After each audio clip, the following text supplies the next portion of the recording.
আজকে কি ইন্টারকাসি নৈতিক জয় বলে যায়? ইন্টারকাসি জয়, জিতেছে। নৈতিক অনৈতিক নয়, ইন্টারকাসি জিতেছে। 3 পয়েন্ট ওদেরই প্রাপ্য। কেন আমরা যা খেলছি গত কয়েকটা ম্যাচ, আমাদের আইএসএল চ্যাম্পিয়ন হওয়াটা একটা আশ্চর্যের ব্যাপার হবে। আমরা সেসবতে যদি জিতি তাহলে একটা আশ্চর্য ব্যাপার হবে।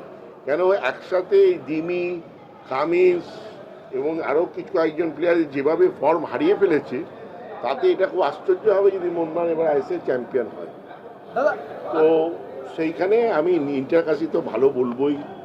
সব ম্যাচ আজকে আমরা যে ম্যাকলারেন একটা ওয়ার্ল্ড কাপারের কাছ থেকে ওই গোল মিসটা ভাবা যায় না। ওইটা গোলকিপার তো আটকানোর চেষ্টা করবেই, কিন্তু এইসব গোল ও সবসময় গোল করে। আগের দিন কামিন্স, আগের ম্যাচটায় কামিন্স যে মিস করল, দুর্ভাগ্য তো দুর্ভাগ্য তো ডেফিনেটলি দুর্ভাগ্য, কিন্তু ভাগ্যটা কার হাতে? আমাদের একটা বলে রাশিতে 98% হচ্ছে আপনার কর্ম আর 2% ভাগ্য। তবেই আপনার কর্মটাও তো ঠিক করে করতে হবে। আমাদের প্লেয়ারদের ভাবনা চিন্তার বাইরে যে প্লেয়াররা দেখুন যে অ্যামাউন্ট টাকা পায়, যা তাদের ফেসিলিটি মোহনবাগান দেয়, তারপরে যেভাবে তারা ছুটি 7 দিন, এই যে ছুটিটা দেখবেন, ছুটির পরেই কিন্তু পারফরমেন্স একদম চলে গেল। কে ব্যাংকক বেড়াতে চলে গেল, কে এতে বেড়াতে চলে গেল। কিসের ছুটি? মাইনে পাচ্ছে তো মাসের, প্র্যাকটিস করো। একদিন দুদিন কলকাতায় করে তারপরে প্র্যাকটিস করো। এটা অমল দত্ত হলে এরকম ছুটি দিত না। আমরা তো অমল দত্তের সঙ্গে কাজ করেছি। ডিসিপ্লিনের বাইরে টিম যেই চলে যাবে, দেখুন ফিরে এসে আপনারাই দেখুন না, আপনারা তো ফুটবল যথেষ্ট ভালো বোঝেন, পারফরমেন্স কোথায় চলে গেছে। দাদা আজকে প্রথম একাদশের অনেক প্লেয়ারকে বাদ দিয়ে তৈরি করা, সেটা আমি কেন বুঝলাম না। সেটা কিছুটা ব্যাপার আছে, কিছু প্লেয়ারকে উনি বিশ্রাম দিতে চেয়েছিলেন, কারণ উনি ভেবেছিলেন হয়তো যে এই টিম দিয়ে ম্যাচ বার করে নেবো ইন্টারকাসি বলে, যেটা পরে নামাতে হলো। উনি ম্যাকলারেনকে রেস্ট দিয়েছিলেন কারণ পরের ম্যাচ ডার্বি বলে। অনিরুদ্ধ থাপা পুইয়াকে রেস্ট দিয়েছিলেন। ওদের হালকা চোটও ছিল, যাতে না সেই চোটটা বাড়ে, তার জন্যই উনি এতগুলো চেঞ্জ করেছিলেন। কিন্তু ঘটনাচক্রে দেখা গেল যারা খেললো তারা ম্যাচ বার করার ক্ষমতা রাখে না। দিমি আর কামিং সেই জায়গায় এখন আর নেই যে আইএসএল এর ম্যাচ বার করে দেবে। আর ইস্ট বেঙ্গলে অনেক সুবিধা হয়ে গেল এই ম্যাচটা জয়ের জন্য। দেখুন আমি কোনো ডেফিনেটলি ইস্ট বেঙ্গল সুবিধা হয়ে গেল। ইস্ট বেঙ্গল এবছর ফ্রন্ট রানার আমি বলবো আইএসএল চ্যাম্পিয়ন হওয়ার জন্যে। ডেফিনেটলি ওদের সুবিধা হলো। তবে আমরাও সেদিন এসে হাফ প্যান্ট পরে গেঞ্জি পরে দাঁড়িয়ে থাকবো না, আমরাও 90 মিনিট লড়াই করব।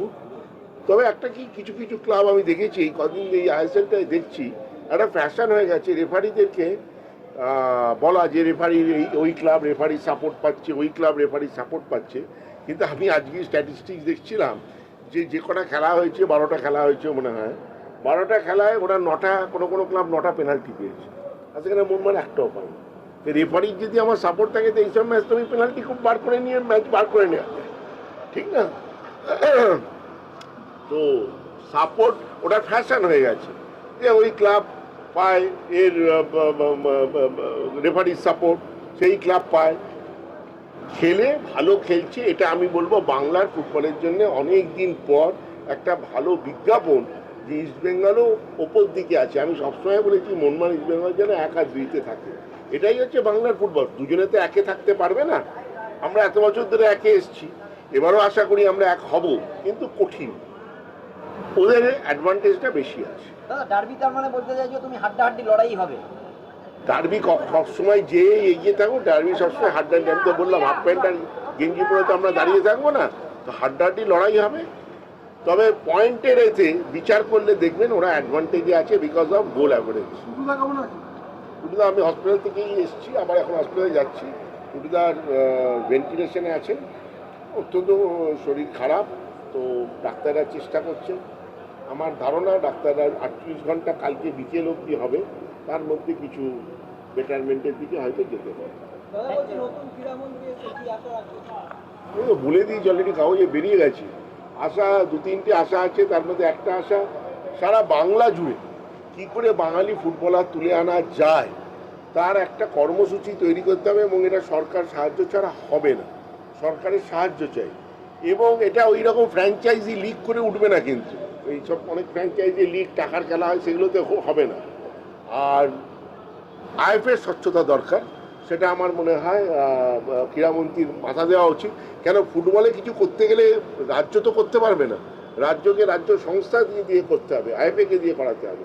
তো আমার মনে হয় সেইখানে ক্রীড়ামন্ত্রীর কিছু আলোচনা করে যে কিভাবে বাংলা, এই যে বাংলার ফুটবলটা তো পিছিয়ে পড়ছে at the end of the day, সেইখানে বাঙালি প্লেয়ার নেই। আপনারা আমাদেরকে সমালোচনা করছেন, আমাদেরও আছে।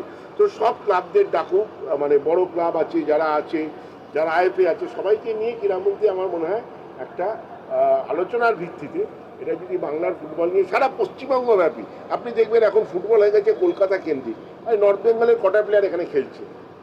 তো এটা যদি সারা বাংলা জুড়ে না হয় তাহলে বাংলার প্লেয়ার উঠবে না। ইস্ট বেঙ্গল আইডব্লিউএল এর চ্যাম্পিয়ন হলো। অনেক পরে এসছিস, এতক্ষণ আমি সব বলে দিয়েছি। হ্যাঁ বল। আপনাদের মহিলা ফুটবল টিম ব্যাপারটা ঠিক আছে, এটা নিয়ে আজকে এখন আইএসএল চলছে, আইএসএল